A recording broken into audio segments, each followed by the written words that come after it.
बिस्मिल्लाहिर्रहमानिर्रहीम नहमदुहु व नुसल्ली व नुसल्लिमु अला रसूलिहिल करीम अम्मा बाद। कल हमने कुरान करीम की आयतें पढ़ ली थी ज़कात के मुताल्लिक़।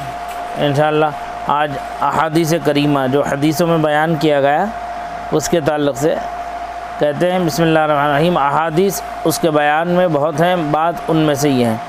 कहते हैं हदीस नंबर 1 और 2 सही बुखारी किताबुज़ ज़कात जिल्द अव्वल सफ़ा 474 पर है। सही बुखारी शरीफ में हज़रत अबू हुरैरा रज़ियल्लाहु तआला अन्हु से मरवी रसूलुल्लाह सल्लल्लाहु तआला अलैहि वसल्लम फरमाते हैं, जिसको अल्लाह ताला माल दे और वो उसकी ज़कात अदा ना करे तो क़यामत के दिन वो माल गंजे सांप की सूरत में कर दिया जाएगा, जिसके सर पर 2 चत्तियाँ होंगी। वो सांप उसके गले में तोक बनाकर डाल दिया जाएगा, फिर उसकी बाछें पकड़ेगा और कहेगा, मैं तेरा माल हूँ, मैं तेरा ख़जाना हूँ। उसके बाद हुज़ूर सल्लल्लाहु अलैहि वसल्लम ने इस आयत की तिलावत की, वला यहसबन्नल्लज़ीना यबख़लूना, जो पीछे पढ़ी थी आपने आयत। उसी के मिसल तिरमिज़ी व नसई व इब्न माजा में अब्दुल्ला इब्न मसूद रज़ियल्लाहु ताला अन्हु से रिवायत की।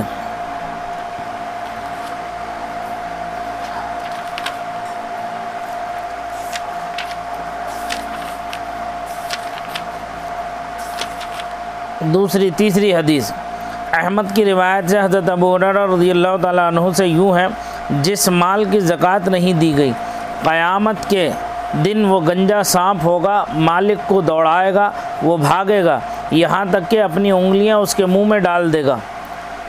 सही मुस्लिम शरीफ में हज़रत अबू हुरैरा रज़ियल्लाहु ताला अन्हु से मरवी फरमाते हैं सल्लल्लाहु अलैहि वसल्लम ने, जो शख्स सोने चांदी का मालिक हो और उसका हक़ अदा ना करे तो जब क़यामत का दिन होगा उसके लिए आग के पत्थर बनाए जाएंगे, उन पर जहन्नम की आग भड़काई जाएगी और उनसे उसकी करवट और पेशानी और पीठ दागी जाएगी। जब ठंडे होने पर आएंगे फिर वैसे ही कर दिए जाएंगे।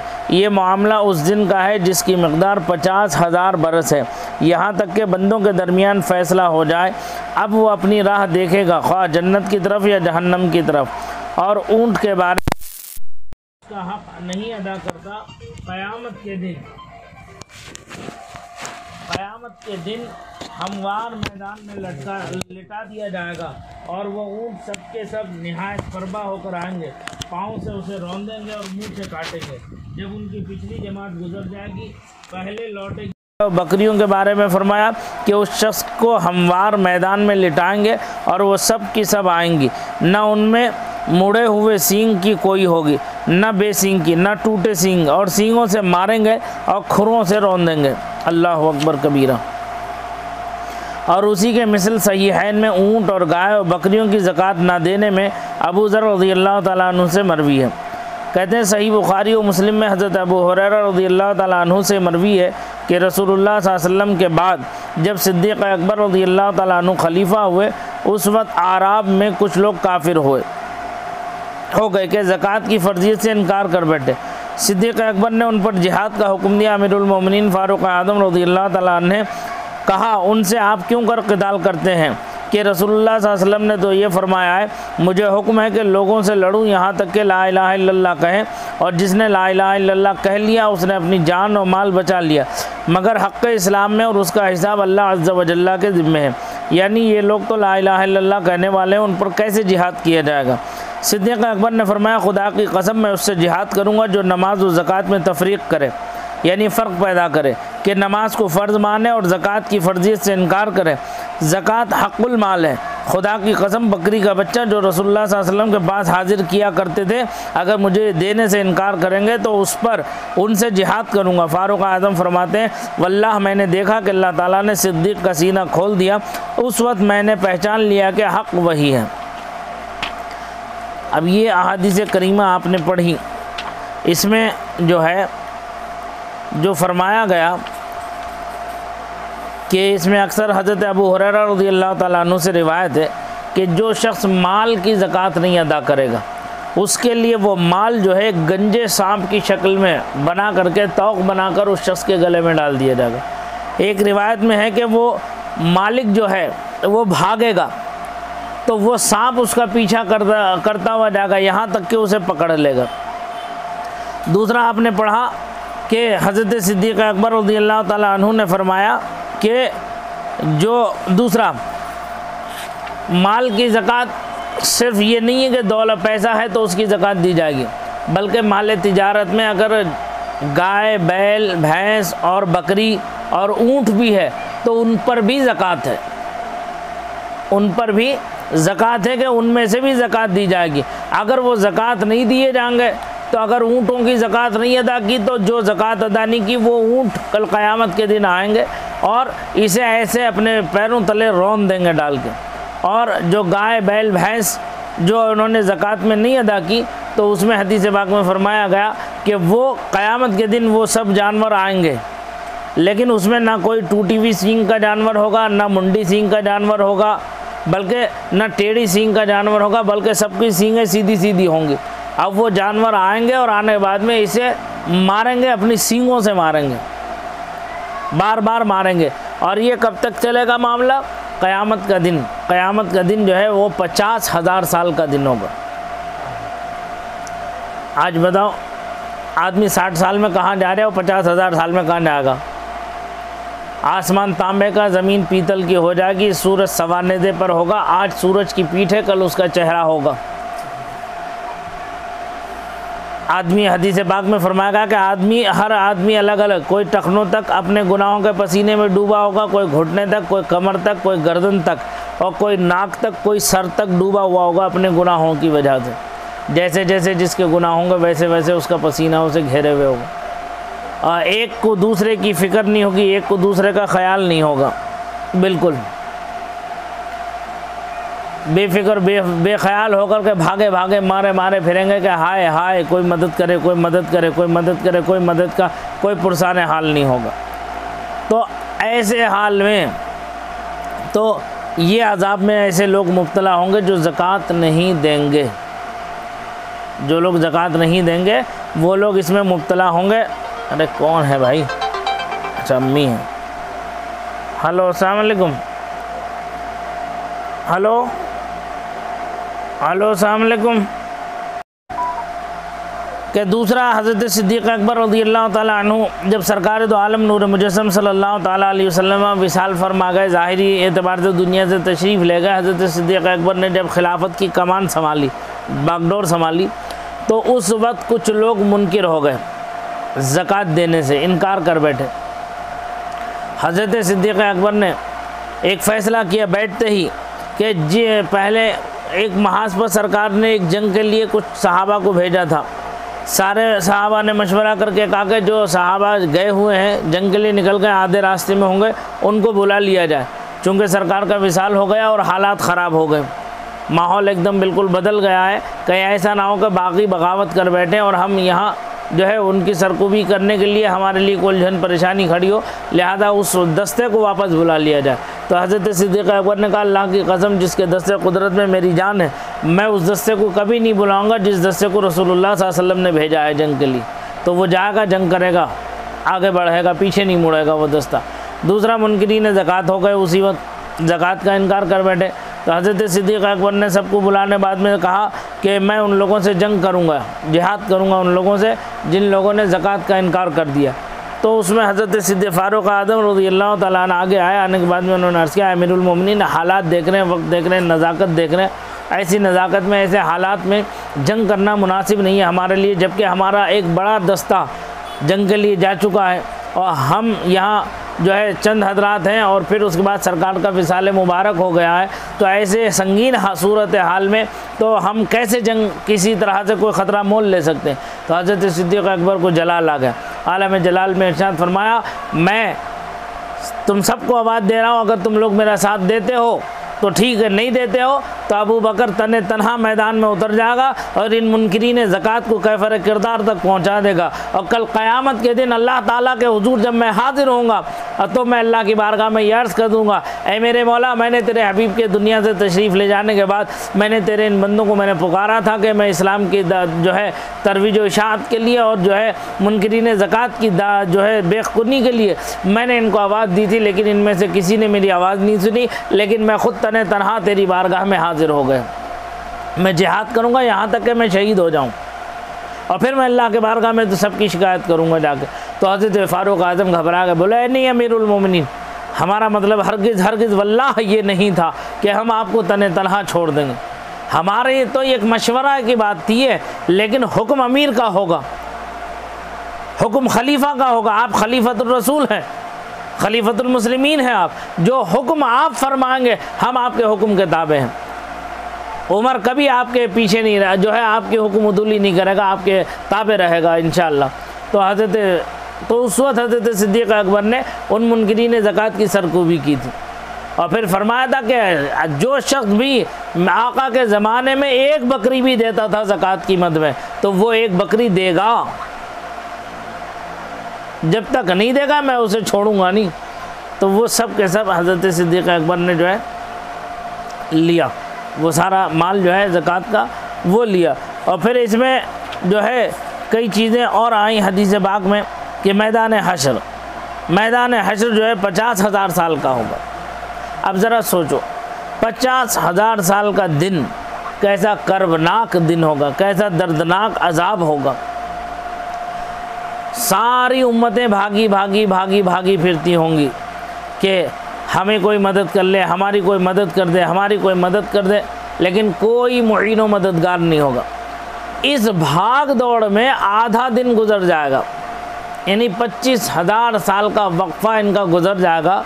तो फिर सब लोग एक जगह इकट्ठा होंगे, फिर आपस में मशवरा करेंगे। आपस में मशवरा करने के बाद कहेंगे कि देखो हज़रत आदम अलैहिस्सलाम जो है वो हम सब के बाप हैं, हम सब उनकी औलाद में हैं, आ जाओ वालेकुम, हम सब उनकी औलाद में हैं, लिहाजा हम अपने बाप की तरफ चलें और जा कर के उनसे जो है मदद मांगें, उनसे जो है अर्ज़ो मारूस करें,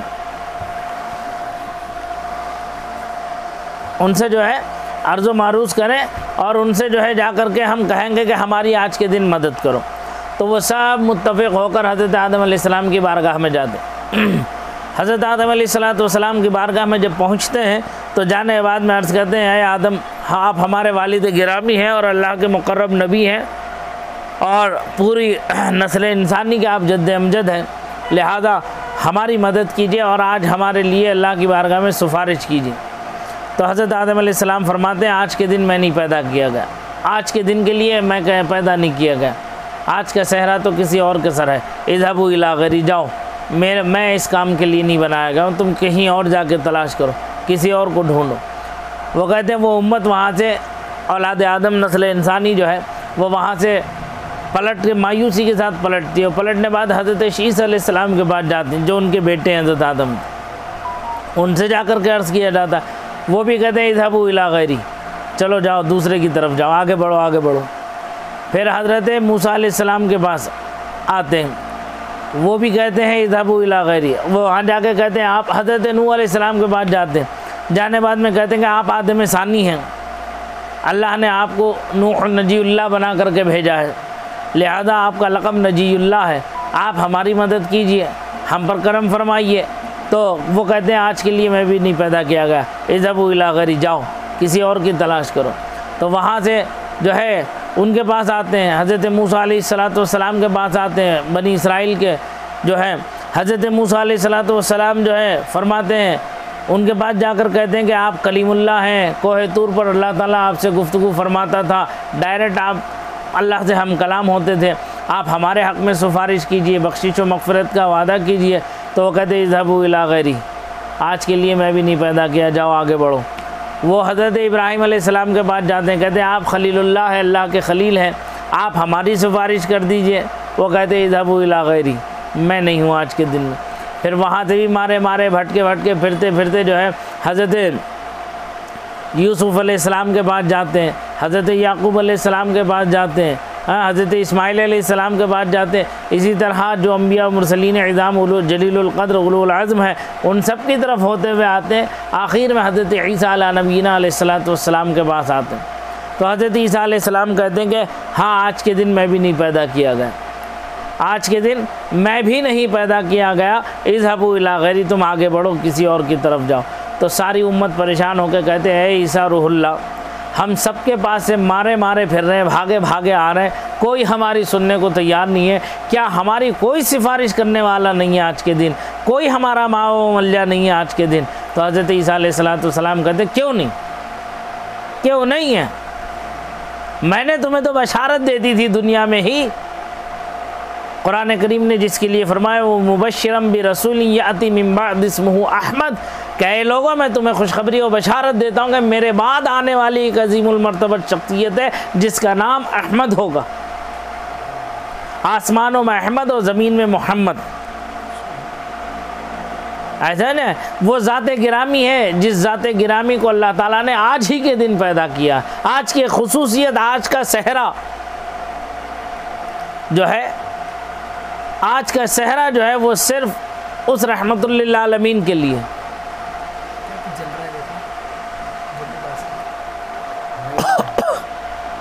बाहर से आज का सहरा जो है वो आज रहमतुल लिल आलमीन के लिए। जाओ मदीने के ताजदार के पास जाओ, आज हम भी उन्हीं के मोहताज हैं।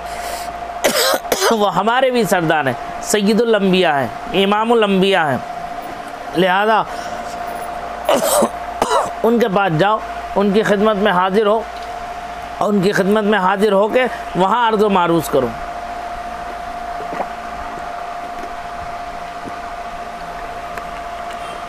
कहते हैं मारे मारे मारे मारे हम जो है भटके भटके वहाँ पहुँचते हैं बारगाह रिसालत में। आप जैसे हम जाते हैं, सरकार फरमाते हैं अना लहा अना लहा अना लहा अना लहा, हाँ हाँ आओ आओ, मैं ही इस काम के लिए मुकर्रर किया गया, मैं ही मुंतखब किया गया हूँ, इसलिए मेरा नाम मुजतबा है, मुस्तफ़ा है, मैं चुना गया हूँ इसी काम के लिए, आओ आओ मेरे पास आओ। तो वो कहते हैं सरकार खुद इरशाद फरमाते हैं कि कल क़यामत के दिन मैं अपने रब के हुजूर एक ऐसा सजदा करूँगा, एक ऐसा सजदा करूँगा कि ऐसा सजदा ना मैंने इससे पहले कभी किया और ना मैं उसके बाद कभी करूँगा। ना मैंने उससे पहले कभी ऐसा सजदा किया और ना मैं उसके बाद कभी ऐसा सजदा करूँगा। मैं अपने रब को ऐसा सजदा करूँगा, कहते हैं मैं अपने रब की हम्दो सना बयान करूँगा ऐसे अल्फाज से जिन अल्फाज से ना मैंने उससे पहले कभी किए हैं और ना मैं उसके बाद कभी ऐसी हम्दो सना बयान करूँगा। वो अल्फाज मखसूसा भी अल्लाह ताला मुझे उसी दिन अता फरमाएगा। कहते हैं मैं सजदे की हालत में पड़ा हुआ रहूँगा, अपने रब की बारगाह में अर्ज़ व मारूज़ करता रहूँगा, रब्बी हबली उम्मती रब्बी सल्लिम उम्मती कहता हुआ रहूँगा कि अल्लाह मेरी उम्मत को तू मेरे हवाले कर दे, मैं जानूँ मेरी उम्मत जाने, मेरे हवाले कर दे, मेरे हवाले कर दे। तो फरमाते हैं जो कुरान करीम में आयत करीमा सूरह वद्दुहा में वला सौफ युअतीका रब्बुका फतरदा, अनकरीब आपको आपका रब इतना देगा कि आप राज़ी हो जाएंगे। इसे क्या खूब कहा है आला हज़रत इमाम अहले सुन्नत रहमतुल्लाह ताला अलैह ने, कहते हैं दो आलम चाहता है रज़ाए खुदा, दो आलम चाहता है रज़ाए खुदा के रब राज़ी हो जाए हमसे, लेकिन खुदा चाहता है रज़ाए मोहम्मद सल्लल्लाहु ताला अलैहि वसल्लम। खुदा जो है हुजूर सय्यद आलम सल्लल्लाहु अलैहि वसल्लम की रज़ा को तलब करता, रज़ा चाहता है। तो फरमाता वला सौफ युअतीका रब्बुका फतरदा, हम आपको करीब इतना देंगे कि आप राज़ी हो जाएंगे। सरकार फरमाते हैं इधर ला रदा, मैं उस वक्त तक राज़ी नहीं होगा जब तक कि मेरा एक उम्मती भी जहन्नम के अंदर होगा। मैं जब तक उसे जहन्नम से नजात न दिला दूँ तब तक मैं अपनी रज़ा का ऐलान नहीं करूँगा। रब फरमाता है जब तक आप अपनी रज़ा का ऐलान नहीं फरमाएंगे हम अपनी अता का सिलसिला बंद नहीं करेंगे। फरमाते हैं कि मैं सजदे की हालत में रहूँगा क़यामत के दिन मैदान हश्र में, जहाँ सब नफसी नफसी के आलम में होंगे, आका अपने रब के हुजूर सजदा रेज़ होंगे। हाँ, आका अपने रब के हुजूर सजदा रेज़ होंगे और उस वक्त सरकार जो है अपनी उम्मत के लिए दुआए बख्शिश व मग़फ़िरत करते होंगे। तो रब परवरदिगार आलम इरशाद फरमाता है या मोहम्मद इरफ़ा रअसक, ए मोहम्मद अपने सरे नाज़िनी को उठाइए। कुल तो जो है फरमाता है मोहम्मद अपने सरे नाज़िनी को उठाइए, मांगिए क्या मांगते हैं, पूछिए क्या पूछते हैं। आज जो आप मांगेंगे वो दिया जाएगा, अता किया जाएगा। सल तुअता वशफ़ा तो शफ़ा, मांगिए क्या चाहते हैं आप, अता किया जाएगा। और सिफारिश कीजिए, जिसकी भी आप सिफारिश करें आपकी सिफारिश कबूल की जाएगी। तो बहुत देर के बाद सरकार जो है अपने सरे नाज़िनी को उठाते और उठाने के बाद में अपनी उम्मत के हक़ में दुआए बख्शिश व मग़फ़िरत फरमाते। तो सरकार की दुआ और बख्शिश व मग़फ़िरत के ज़रिए जो है उम्मत मुस्तफ़ा की बख्शिश होती है। और फिर जो है सरकार फरमाते हैं शफ़ाअती li अहलिल कबाइर, मेरी शफ़ाअत तो बड़े बड़े गुनाहगारों के लिए, जो बड़े बड़े गुनाह, छोटे गुनाह तो तौबा व इस्तिग़फ़ार से वैसे ही माफ़ हो जाते हैं, नेकी और सदका करने से वैसे ही माफ़ हो जाते हैं। हदीस पाक में फरमाया गया है कि अगर तुमसे कोई गुनाह सरज़द हो जाए तो फ़ौरन जा कर के तुम वज़ू कर लो, वज़ू करने से वो गुनाह झड़ जाते हैं, वो गुनाह ख़त्म हो जाता है। और या तुम किसी को एक कुछ सदका कर दो, सदका भी जो है वो गुनाह को ख़त्म कर देता है। दूसरा जो है अगर सदका नहीं है तुम्हारे पास तो तुम किसी को दीन की कोई अच्छी नेक बात बता दो, तो वो तुम्हारी बात वो तुम्हारे गुनाह का कफ़ारा हो जाएगी। ये सब सगाइर के लिए है। कबाइर बग़ैर तौबा और इस्तिग़फ़ार के माफ़ नहीं होंगे। जो बड़े गुनाह करता है आदमी, बड़े गुनाह करने से जब तक वो सच्चे दिल से तौबा नहीं करेगा, ताइब नहीं होगा, उस वक्त तक वो गुनाह जो है माफ़ नहीं होंगे। समझ में आ गई बात? तो कहते हैं कि सरकार जो है जब शफ़ाअत का दरवाज़ा खोलते हैं तो अब सरकार के बाद दूसरे अंबिया और मुरसलीन भी जो है सिफारिश के लिए आगे बढ़ते हैं, चूँकि बाब शफ़ाअत जो है सरकार ही खोलते हैं। और उसी में फरमाया गया कि सरकार के सदक़े और तुफ़ैल में सरकार की उम्मत के वो उलमा, सुलहा, अइम्मा, हुफ़्फ़ाज़ व क़ुर्रा भी सिफारिश करते हैं, शफ़ाअत करते हैं। कैसे? हदीस पाक में फरमाया गया हाफिज़ क़ुरान की अज़मत ये है, अज़मत क़ुरान की बरकत और फ़जीलत ये है कि उसके ख़ानदान में ऐसे 10 अफराद जिन पर जहन्नम वाजिब हो चुकी होती है, तो उन अफराद की बख्शिश व मग़फ़िरत उस हाफिज़ क़ुरान की सिफारिश पर अल्लाह ताला फरमा देते। ऐसे ही आलिम दीन तो हाफिज़ तो 10 लोगों को ख़ानदान के बख्शवाता है, और आलिम हक़ आका जो सुन्नी सहीहुल अक़ीदा है उसके लिए ये है कि वो बेशुमार लोगों को जो है जन्नत में दाखिला दिलाता है।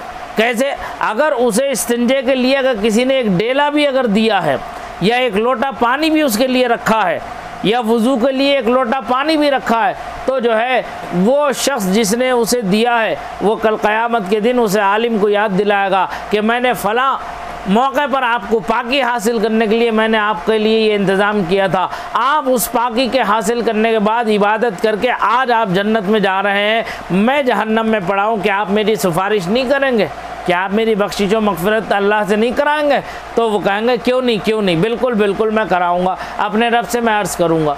तो वो आलिम हक़ आका जो सुन्नी सहीहुल अक़ीदा वो अल्लाह की बारगाह में जो है दुआ करता है कि अल्लाह इस बंदे ने मेरे साथ ये हुस्न सलूक किया था, मेरे साथ ये इसने ये खिदमत अंजाम दी थी, अल्लाह इसके दिए से पाकी हासिल करके मैंने तेरी रज़ा हासिल की है, अल्लाह उसके सदक़े और तुफ़ैल में इस बंदे को माफ़ फरमा दे, इसकी बख्शिश फरमा दे, इसे जहन्नम से नजात अता फरमा दे। तो अल्लाह तबारक व तआला उस सिफारिश को कबूल फरमाएगा और उसे जहन्नम से नजात मिल जाएगी। समझ आ गया? तो इस तरह से ये जो है 50,000 साल का दिन इस तरह से जो है वो गुजरेगा क़यामत का। इसमें ठीक बात आई कहाँ से थी और कहाँ से कहाँ को चली गई? ज़कात से मुताल्लिक़ चीज़ें थी। कहते हैं अबू दाऊद ने हज़रत अब्दुल्लाह इब्न अब्बास रज़ियल्लाहु ताला अन्हुमा से रिवायत की कि जब यह आयत करीमा क्या है वल्लज़ीना यकनिज़ून अज़्ज़ाहब वल फ़िद्दता जो अभी आपने पीछे पढ़ी थी कल के, उसमें नाजिल हुई तो मुसलमानों पर शाक हुई, समझे कि चांदी सोना जमा करना हराम है तो बहुत दिक्कत का सामना होगा। फ़ारूक आज़म रज़ियल्लाहु ताला अन्हु ने कहा मैं तुमसे मुसीबत दूर कर दूंगा। हाजिर खिदमत अक़दस हुए अर्ज़ की या रसूलल्लाह सल्लल्लाहु अलैहि वसल्लम, यह आयत हुज़ूर सल्लल्लाहु अलैहि वसल्लम के असहाब पर गरा मालूम हुई।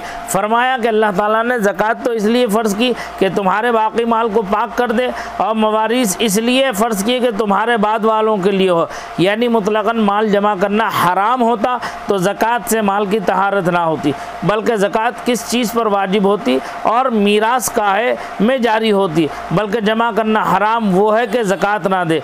उस पर फ़ारूक आज़म ने तकबीर कही यानी अल्लाह अकबर कही। तो इससे हमें दो चीज़ें मालूम हुई, एक कि कोई बात अगर अच्छी मालूम हुई, भली मालूम हुई, तो वहाँ तकबीर कहना ये हमारे असलाफ़ का तरीक़ाकार है। वहाँ नारे तकबीर अल्लाह अकबर कहना, नारे रिसालत या रसूल अल्लाह कहना, ये सहाबा इकराम की सुन्नत है। दूसरा, यहाँ कुछ सहाबा को जो ये आयत करीमा जो हमने कल पढ़ी थी जिसमें फरमाया गया था कि वो सोना और वो चांदी जो तुम जमा करते हो अपने लिए मालों में, वल्लदीना यकनीदून ज़हाबा वल फ़िद्दता वला युनफ़िक़ूना फ़ी सबीलिल्लाह, यानी जो लोग सोना और चांदी जमा करते हैं और उसे अल्लाह अज़्ज़ा जल की राह में खर्च नहीं करते, उन्हें दर्दनाक अज़ाब की खुशखबरी सुना दो। जिस दिन आतिश जहन्नम में वो तपाए जाएंगे और उनसे उनकी पेशानियाँ और करवटें और पीठें दागी जाएंगी। ये वो है जो तुमने अपने नफ्स के लिए जमा किया था, तो अब चखो जो जमा करते थे। ये जो आयत करीमा नाजिल हुई तो इससे बाद सहाबा इकराम को मुगालता हुआ, धोखा हो गया कि ये क्या हुआ, कि इसका मतलब ये क्या, हमें सोना चांदी जो है वो जमा नहीं करना चाहिए, लिहाजा सोना चांदी नहीं जमा करेंगे तो हम परेशान हो जाएंगे। तो सरकार की बारगाह हज़रत फ़ारूक आज़म के सामने जब ये मसला पेश आया तो हज़रत फ़ारूक आज़म ने कहा, क्यों परेशान होते हो, मैं अभी इस मसले का हल कराए देता हूँ। तो वो अल्लाह के रसूल की बारगाह में हाजिर हुए। हाजिर होने बाद में अर्ज़ किया, या रसूल अल्लाह अलैहिस्सलाम, मेरे माँ बाप आप पर कुर्बान जाएँ कि ऐ आका, ये जो आयत करीमा नाजिल हुई है इससे बाद सहाबा इकराम को कुछ मुगालता हुआ, कुछ गलतफहमी हो गई है कि सोना चांदी जमा करना हराम है, तो फिर आका क्या हुक्म होगा, कैसे, अगर नहीं जमा करेंगे तो नुकसान हो जाएगा। तो सरकार ने फरमाया, यहाँ ज़कात देने से मुराद है, ऐसे सोना चांदी जमा करना ये हराम नहीं है, बल्कि उस माल को पाक करना मकसूद इलाही है, उस माल को पाक करना मकसूद इलाही है। और जो सोना चांदी की ज़कात अदा ना करे वो माल जमा करना हराम है। समझ में आई? तो कहते हैं बल्कि जमा करना हराम है वो है जो ज़कात ना अदा करे। इस पर हज़रत फ़ारूक आज़म खुश हुए के फरमाया कि जब जो है माल तुम्हारे पास होगा तो तुम्हारा बाकी माल पाक हो गया, और तुम्हारे मरने के बाद वो मीरास हो गया, मरने के बाद तुम्हारे वो मीरास हो गया, यानी तुम्हारे बाद वालों के लिए वो ज़ख़ीरा हो गया। तो लिहाजा उस माल का पाक करना, अगर माल जमा करना हराम होता तो मीरास कायम जारी होती, हराम माल में तो मीरास जारी नहीं होती। समझ में आ रही बात? तो लिहाजा जो है तुम्हें जो है ये हुक्म दिया गया कि उस माल को पाक करो, उस ज़कात के माल को पाक करो, ताकि ज़कात दे दोगे तो वो माल तुम्हारा जो है पाक हो जाएगा, मैल कुचैल से साफ़ हो जाएगा। और याद रखो, ज़कात दिया हुआ माल चोरी होने से, जलने से, बर्बाद होने से, तबाह होने से सबसे बच जाता है, क्योंकि जो बंदा अपने माल की ज़कात अदा कर देता है उस माल की हिफाजत का ज़िम्मा अल्लाह अपने ज़िम्मे करम में ले लेता। अल्लाह जो है वो अपने ज़िम्मे करम में ले लेता, वो कभी घाटे में नहीं रहता, खसारे में नहीं रहता माल। ऐसा शख्स आज भी दुनिया में लोग हैं ज़कात अदा करने वाले, कैसे कैसे लोग हैं।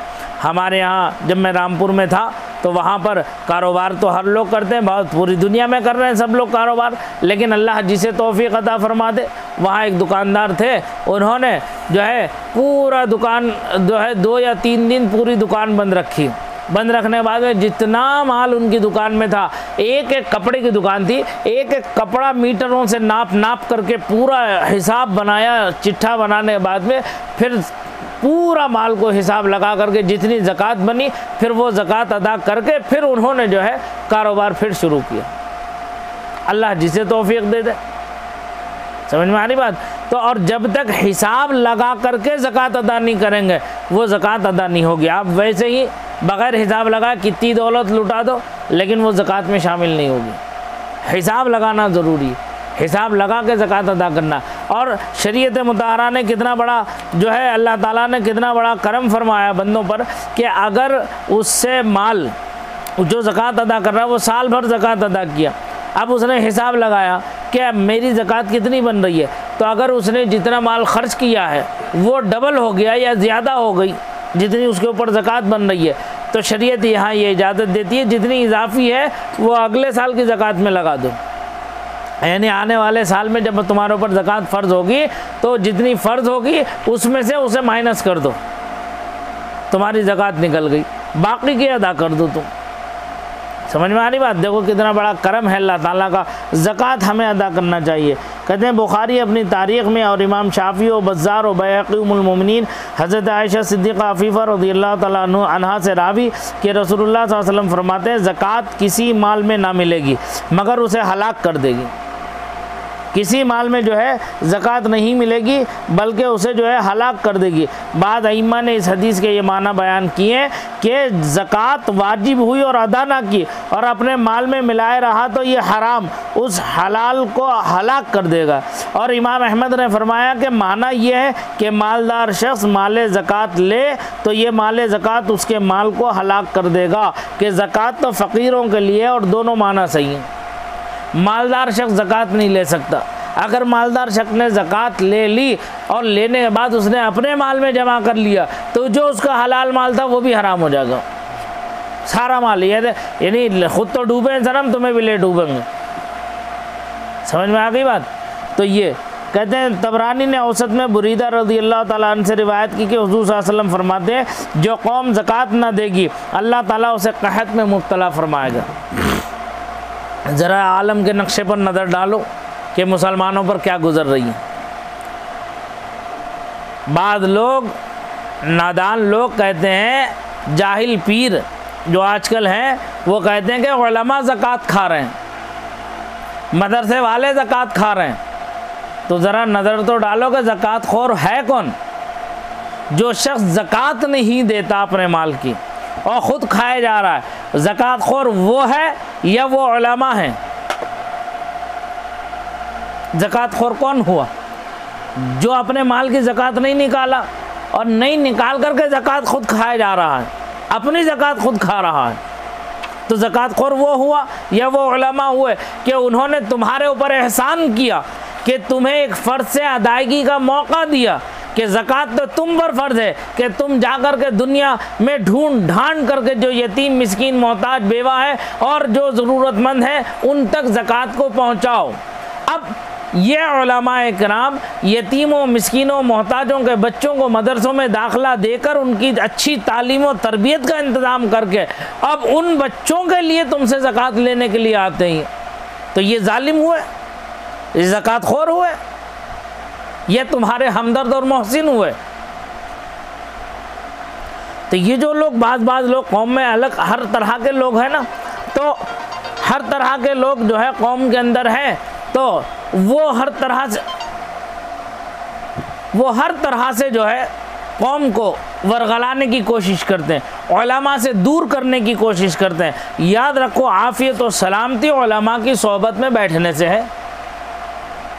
हदीस पाक में साफ फरमाया गया है कि तुम्हारी 1000 रकात नमाज नफिल आलिम की एक लम्हा सोहबत में बैठना उससे बेहतर है।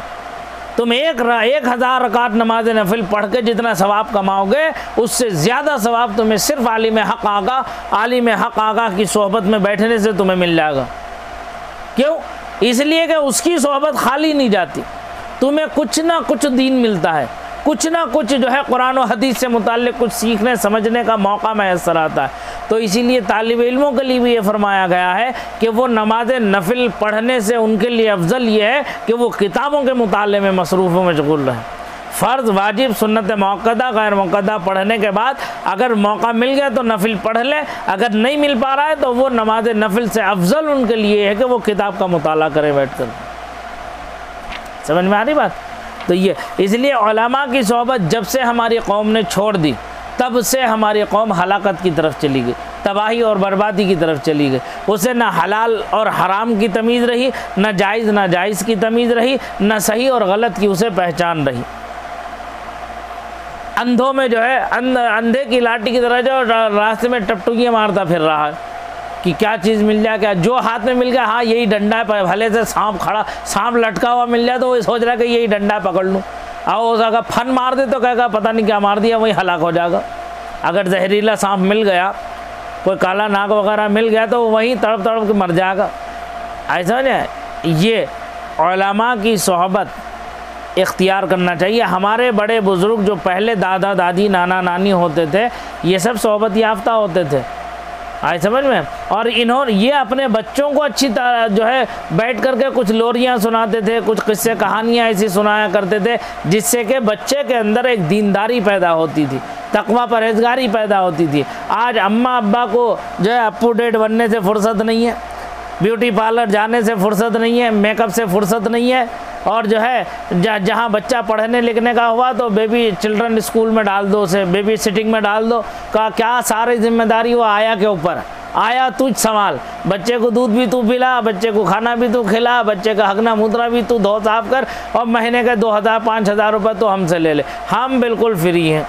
माँ जा रही है दूसरे ऑफिस, बाप जा रही है दूसरे ऑफिस, और शाम को दोनों थके हारे आते हैं, होटल से मंगाया खा लिया, नहीं तो ऑर्डर कर दिया, वो घर पे पहुंच गया, वो खा लिया, और घर में कभी हफ्ते में महीने में एक बार पक गया तो पक गया।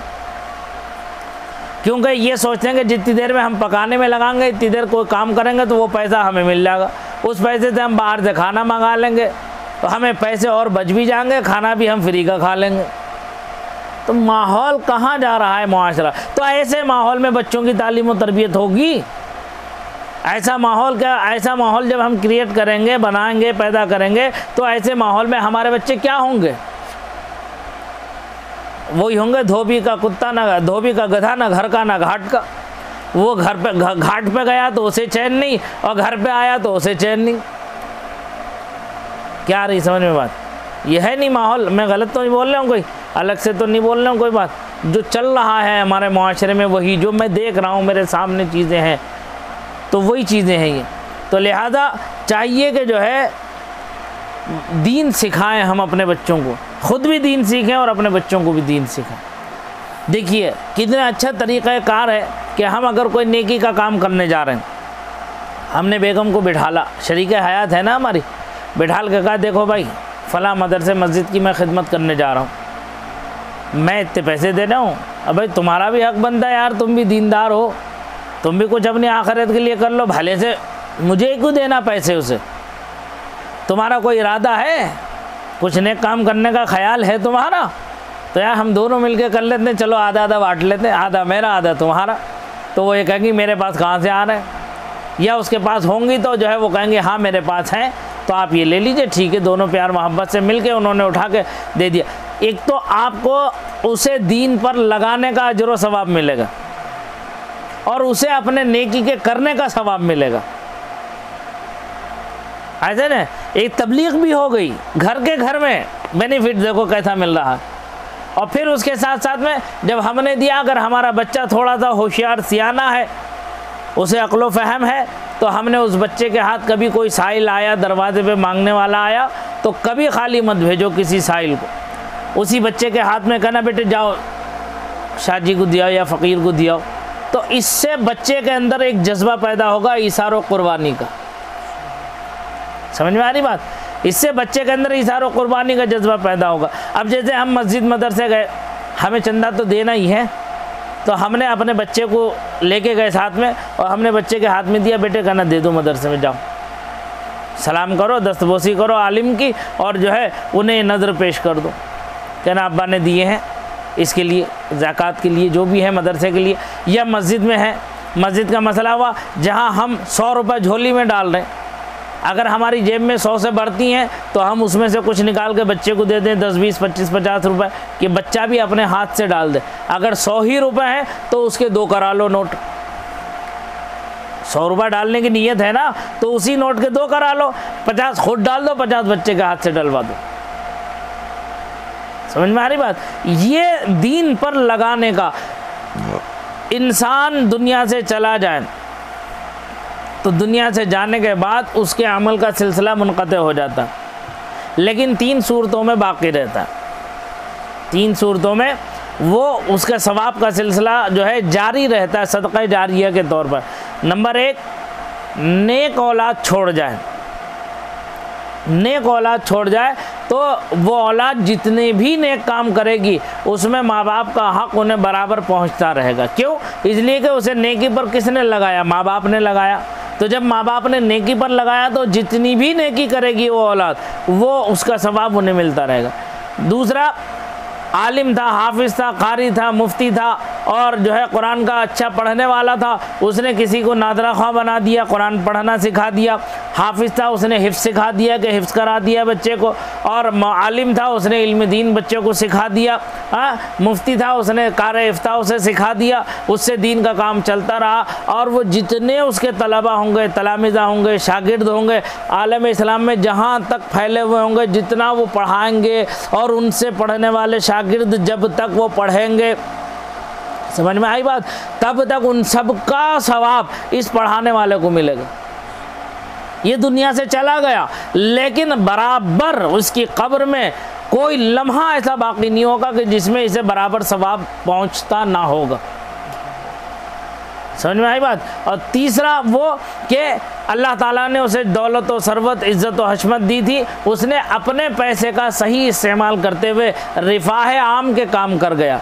मस्जिद बना दिया, मदरसा बना दिया, खानकाह बना दी, आई समझ में, बच्चों के पढ़ने लिखने का कोई अच्छा इंतज़ाम कर दिया। इसमें वो सब आते हैं। अगर मदरसे में पढ़ने वाले बच्चों की अगर उसने इमदाद की है, उनका जो है खाने पीने का, रहने सहने का, कपड़ों का इंतज़ाम किया है, तो वो बच्चे जो है इसकी मदद की वजह से, इसने जो मदद की पैसे से, उस मदद से उन्होंने इल्म हासिल किया।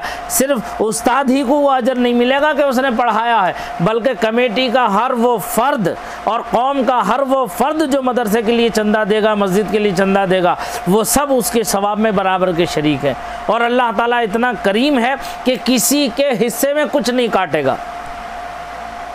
जैसे मिसाल के तौर पर 100 खजूर यहाँ रखी हैं, अब हमें बांटना है, 50 लोग हैं तो 2-2 खजूरें हमने दे दी एक महफिल में 50 लोगों को। तो अल्लाह के यहाँ ऐसा नहीं है 100 खजूरों का सवाब है, 100 लोग हैं तो 100 लोगों को, हर आदमी को 100-100 खजूर का सवाब मिलेगा। ये नहीं कि 2-2 खजूरें दे दी जाएंगी ना, 100-100 खजूरों का सवाब मिलेगा। तो ऐसे ही वो हजरात भी जो मस्जिद मदरसे का ताउन करते हैं, उसकी इमदाद करते हैं, जो पढ़ने वाले तलबा और उलमा की खिदमत करते हैं, उनको भी अल्लाह ताला ऐसे ही अजर और सवाब अता फरमाता है कि जब तक वो इल्म ज़िंदा रहेगा उनका, सुबह क़यामत तक वो फैलता फूलता रहेगा, तो जितना उन सब पढ़ने वालों का सवाब होगा वो सब इसे कब्र में पहुँचता हुआ होगा। रिफाह आम के सबील लगा गया, पानी का टैंक रख गया, या मस्जिद में चटाई बिछा दी, पंखा लगा दिया, जो है मदरसे में बच्चों के लिए तिपाइयाँ बनवा दी, उनके लिए पढ़ने की किताबें ला करके दे दी। नींद आ रही क्या? डड्डा मत लगाओ, आगे को बैठो। मैं तुमसे ज़्यादा सो जाऊँगा, मैं पूरी रात नहीं सोता हूँ, बहुत दिन में थोड़ा बहुत सो लेता हूँ। पूछो इन बच्चों से, आप खुद देख के जाते हो, कहीं समझ में। तो ये सब चीज़ें जो है उनके लिए सदक़े जारिया का सवाब, सदक़े जारिया का काम करते हैं। ये सब कब हो गए? नीयत पर खुलूस और लिल्लाहियत शामिल होना चाहिए, दिखावा नहीं, रियाकारी नहीं, तसन्नो नहीं, बनावट नहीं। जैसे कि आज का एक माहौल बना हुआ है, किसी गरीब को अगर कोई चादर भी दे देता है, किसी गरीब को अगर एक 10, 20, 25, 50 रुपए भी दे देते हैं, बाज़ तो कमेंट्स ऐसे आते हैं उसमें, यूट्यूब पे, उस क्या कहते हैं, व्हाट्सएप पे, फेसबुक पे, सब मैं देखता रहता हूँ। बहुत से लोग लिखते हैं कि 100 रुपये का नोट इतना भारी था कि 10 लोग उठा पाए, उसे इतना भारी हो गया। मोदी सरकार ने इतना भारी कर दिया 100 रुपये के नोट को कि 10 लोगों से नहीं उठ रहा वो, तो वो यूँ पकड़ के देते ना। तो ये चीज़ जो है समझ में आ रही बात। तो 12 बज गए, देख लो भाई एक नज़र नीचे आपका। तो ये चीज़ जो है ये सदक़े जारिया का काम करेंगी। तो इसीलिए फरमाया कि जो है वो माल जो है उसको हलाक कर देगा जो फ़कीर को ना दे करके ख़ुद खा ले। समझ में आई। तो इस तरह से कहते हैं, और जो है नहीं देने, जो कौम ज़कात नहीं अदा करेगी उसके ऊपर कहत साली का ज़माना आ जाएगा। ये जितना आज वबा आ रही है, हो गया? अच्छा बस 1-2 मिनट है। ये जितनी वबा आ रही है, जहाँ हम इसे गैरों के लिए कुछ कहें, वहाँ हम अपनों के लिए भी, अपने लिए भी जो है दरसे इबरत हासिल करना चाहिए कि हमने क्या किया, ये माहौल क्यों पैदा हुआ है।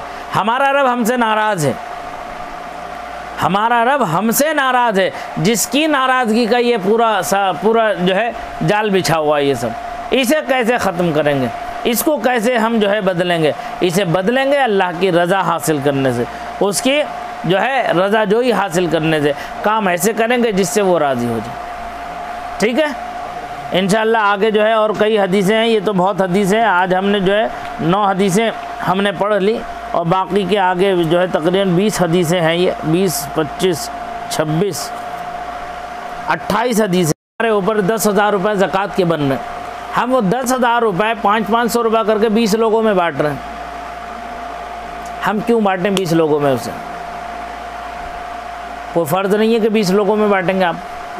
तो हम ये देख लेंगे माहौल माशरे में कि कौन ऐसा शख्स है जो अच्छे जहन का है, मजबूर है, काम का आदमी है, मजबूर है, पैसा नहीं है। अगर पैसा होता तो वो कुछ तरक्की करता, पैसा होता तो वो कुछ तरक्की करता, वो कुछ आगे बढ़ता, उसका घर सुधरता, वो कौम के काम आता। तो ऐसे शख्स को छांटने के बाद जो मुस्तहिक है ज़कात का, उस एक शख्स को वो पूरी ज़कात उसे दे करके कोई कारोबार उसका लगा के दे दे, उसे एक कारोबार करके दे दें कि वो शख्स अपने पैरों पर मजबूती के साथ खड़ा हो जाए, काम करे, और काम करने के बाद में वो आगे को जो है अपने काम को फैलाए और फिर वो खुद साहिब ज़कात बन जाए। आज वो ज़कात मांगने वाला है और कल को वो खुद ज़कात देने वाला हो जाए। ये क्या, इससे अगर मुआशरा सुधरेगा नहीं सुधरेगा ये बताइए। आज सिखों को देख लीजिए, कोई एक सिख जो है ज़कात ले, वो कोई एक सिख भीख मांगता हुआ नज़र आता है? क्यों? उनके यहाँ एक यूनिटी है, एक कम्युनिटी उनकी अपनी है, कमेटी अपनी है। मैंने ख़ुद अपनी आँखों से देखा, बरेली में जब फसाद हुआ उसमें दरगाह आला हज़रत से हुज़ूर सुबहानी मियाँ साहब सज्जादा नशीन दरगाह आला हज़रत दामद बरकातुहुल क़ुद्सिया, अल्लाह ताला उन्हें सेहत आफ़ियत सलामती के साथ रखे, उम्र बिल खैर अता फरमाए हज़रत को। तो मैं अपने उस्ताद गिरामी हज़रत मुफ्ती सईद शाहिद मियाँ साहब अलैहि रहमतुर रिज़वान के साथ हाज़िर हुआ था। वहाँ हज़रत की बारगाह में कुछ माल वगैरह और जो मुस्तहिक़ीन को पहुँचाने के थे वो सब चीज़ें ले करके, तब हज़रत ने, हमने वहाँ देखा कि कुछ सिख लोग बैठे हुए हैं हज़रत के पास। तो वो कह रहे हैं कि हुजूर हम आपके बहुत बहुत शुक्रगुज़ार हैं कि आपने हम जैसों को याद किया और आपने हमारे इन दो बंदों को 5-5 हज़ार रुपये दिए आपने। उनके रेडे वाले ठेले वाले सब जल गए थे वहाँ फसाद में। तो कहते हैं हम आपसे गुजारिश करते हैं कि हमारे यहाँ हम किसी से पैसा लेते नहीं हैं। हमारी बरादरी में अगर किसी को कोई तकलीफ़ पहुँची तो हमारे ख़ुद कमेटी मौजूद है, वो ख़ुद 5,000 नहीं 5,000 से लेकर 5 लाख तक की मदद करेगी उसे। अगर किसी का कारोबार बर्बाद हो गया, 10 लाख रुपए भी लगाना होंगे तो हम लगा के दे देंगे उसे कारोबार में। लेकिन हम दूसरे गैर और बरादरियों से हम पैसा नहीं लेते। लिहाजा हम आपसे माजरत चाहते हैं, ये मुस्तहिक नहीं है इसके, आप जो दूसरे मुस्तहिक हो आप उन्हें दे दीजिए। हमारे हजरत कह रहे हैं, हजरत साहिब सज्जादा कह रहे हैं नहीं मैं दे चुका, मैं दे चुका, तो जो दे चुका तो वो दे चुका मैं। अब ये इनकी मर्ज़ी है उसे कैसे इस्तेमाल करें जिस तरह चाहें। वो बार बार जोर दे रहे नहीं आप इसे ले लें। वहीं पर एक शख्स और बैठा था, मुसलमानों की गिरती जहनीत तो देखो, वो हिंदू होकर के, गैर मुस्लिम होकर के वो अपनी गैरत का इजहार कर रहा है, और हम हमारे यहाँ मुसलमान होकर के अपनी बेगैरती का इजहार कर रहे हैं। तो उन्होंने कहा हजरत अब वो हमें दे दीजिए, हम किसी और को दे देंगे लेके। उसने उठा के उनके हवाले कर दिया। हजरत ने लिया नहीं पैसा, वो उसने उठा के जिसने कहा मुझे दे दीजिए उसे दे दिया, और वो लेके खामोश बैठ गया। और उसने दस्तखत करवा लिए लिखवा के कि हमने आपके पैसे आपको वापस कर दिए। क्या हम मुसलमानों के अंदर कोई ऐसी कम्युनिटी, ऐसे नौजवानों की कोई तंजीम बन नहीं सकती कि जो हम अपने मुआशरे को संभाल लें, सुधार लें? एक चना क्या भाड़ भूनेगा, एक से भले दो, दो से भले चार।